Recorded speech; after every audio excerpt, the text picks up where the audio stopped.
નમસ્કાર, આપ જોઈ રહ્યા છો સ્પાર્ક ટુડે ન્યૂઝ. સમાચાર અરવલ્લીથી મળી રહ્યા છે. બીઝેડ કેસ મામલે અરવલ્લી જિલ્લાના શિક્ષકની સંડોવણી બહાર આવી છે.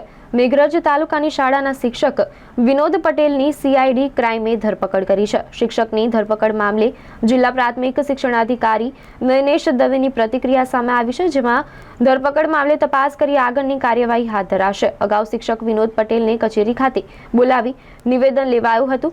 શિક્ષકના વિદેશ પ્રવાસ અંગે કચેરી દ્વારા પાસપોર્ટની ઝેરોક્ષ પણ લેવાઈ હતી.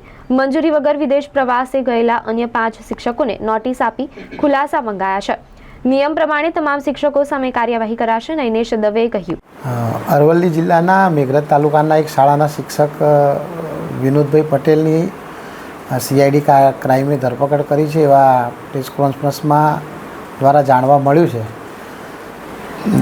શ્રી વીડી પટેલની પહેલાં જ્યારે મેસેજ સમાચાર હતા કે તેમની સંડોવણી છે તે દરમિયાન એમને બોલાવવામાં આવ્યા હતા, તેમની પૂછપરછ કરવામાં આવી હતી અને તેમના નિવેદન પણ લેવામાં આવ્યા હતા. અને તેઓ એ વખતે કચેરીની મંજૂરી વગર વિદેશ કેમ ગયા તે સંદર્ભે અમે નોટિસ આપી હતી.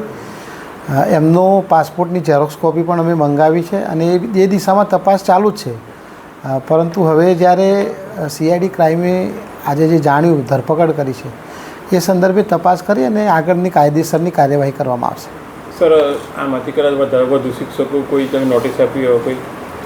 અન્ય શિક્ષકો પણ 5 જેટલા શિક્ષકો છે જેઓને કચેરીની મંજૂરી વગર વિદેશ પ્રવાસ ખેડ્યો છે, તેમને પણ નોટિસ આપી એમને ખુલાસા માગેલા છે અને તેમના સામે પણ શિક્ષાત્મક કાર્યવાહી કરવાની પ્રક્રિયા ચાલુ છે.